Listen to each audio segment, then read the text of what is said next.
জুতোটা চুরি করার লোকও কিন্তু মন্দিরে থাকে, কিন্তু আমরা ধরেই নি ভক্তরা মন্দিরে যায়।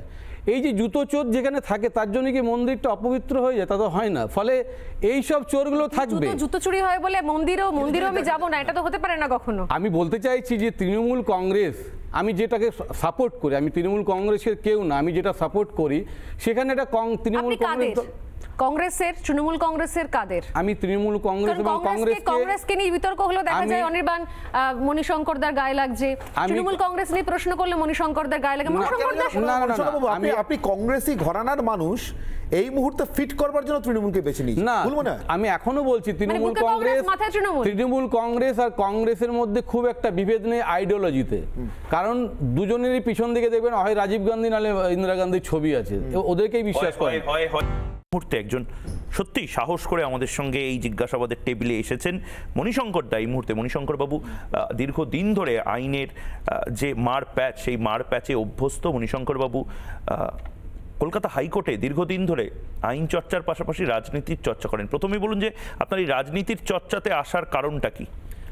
প্রথম কথা বলি যে আমার বাবা কোল ইন্ডিয়া জেনারেল ম্যানেজার ছিলেন, সেই সুবাদে তিনি খুব যেটা ট্রেড ইউনিয়ন যে প্র্যাকটিসটা সেটা করতেন। সেখানে সুকুমার ব্যানার্জি ছিলেন, সুব্রত মুখার্জি ছিলেন, সেই সময় সিটিও খুব একটা ভালো জায়গায় ছিলেন।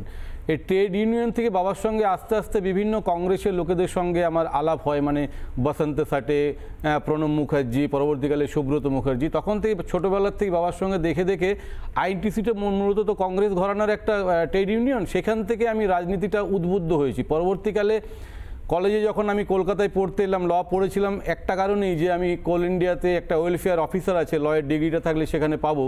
কিন্তু ল পড়তে এসে যেটা হলো, অশোক দেব এবং তাপস রায়ের ওদের সঙ্গে এসে তখন আমার ওই ওয়েলফেয়ার অফিসারটা হওয়ার ইয়েটা গেল না।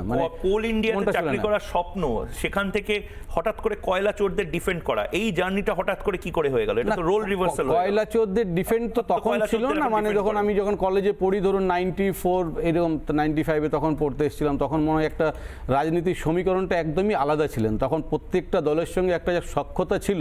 এখন তো একজন আরেকজনের সঙ্গে কথা বললেই মনে হয় শত্রু, সেটা তো ছিল না তখন। ফলে রাজনীতিটা তখন দেখেছিলাম সত্যিকারের একটা ভালো রাজনীতি। সিপিএম, কংগ্রেস, তখন তো বিজেপি এতটা ছিল না, কিন্তু সবার সঙ্গে সবার যেরকমভাবে একটা বন্ধুত্ব সম্পর্ক ছিল, তাতে তখন রাজনীতি করার জন্য লোকে উদ্বুদ্ধ। তাহলে আমি ধরে নেব যে আমরা ধরে নেব, তাহলে আপনি বলছেন যে বন্ধুত্ব আর সদ্ভাব থাকলে তাতেই চলবে, চুরি দুর্নীতি তাতে হয় না? না, চুরি দুর্নীতি তো অন্য জিনিস। আমি বলছি যে রাজনীতির যে একটা, আজকে ধরুন বিজেপি র্যান্ডাম প্রসেসে একটা ইডি সিবিআই দিয়ে আজকে কে কার নাম করেছে বলে চলে যাচ্ছে। বন্ধুত্ব থাকলে এগুলো করা যাবে না। আমি বলছি র্যান্ডাম প্রসেসে থাকলে ইডি সিবিআই আসবে না। না, আমি বলছি রাজনীতির যে বিতর্ক, কুকথা, বাজে কথা, এই সব জিনিসগুলো পরবর্তীকালে আমি বিশ্বাস করুন 2008-এ সত্যি ঘটনা বলছি, একবার আমি তারকেশ্বর মন্দিরে গেছিলাম।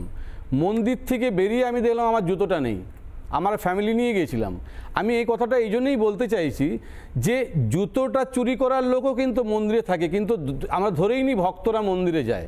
এই যে জুতো চোর যেখানে থাকে তার জন্য কি মন্দিরটা অপবিত্র হয়ে যায়? তা তো হয় না। ফলে এই সব চোরগুলো থাকবে। জুতো চুরি হয় বলে মন্দিরেও আমি যাব না, এটা তো হতে পারে না কখনো। আমি বলতে চাইছি যে তৃণমূল কংগ্রেস, আমি যেটাকে সাপোর্ট করি, আমি তৃণমূল কংগ্রেসের কেউ না, আমি যেটা সাপোর্ট করি সেখানে একটা তৃণমূল তৃণমূল কংগ্রেসের কাদের? আমি তৃণমূল কংগ্রেস এবং কংগ্রেসকে নিয়ে বিতর্ক হলো, দেখা যায় অনির্বাণ মণিশঙ্করদার গায়ে লাগছে। তৃণমূল কংগ্রেস নিয়ে প্রশ্ন করলে মণিশঙ্করদার গায়ে লাগে। আপনি কংগ্রেসই ঘরানার মানুষ, এই মুহূর্তে ফিট করবার জন্য তৃণমূলকে বেছে নিয়েছেন না? বলবো না, আমি এখনো বলছি তৃণমূল কংগ্রেস আর কংগ্রেসের মধ্যে খুব একটা বিভেদ নেই আইডিওলজিতে। কারণ দুজনেরই পিছন দিকে দেখবেন হয় রাজীব গান্ধী নাহলে ইন্দিরা গান্ধীর ছবি আছে, ওদেরকেই বিশ্বাস করে।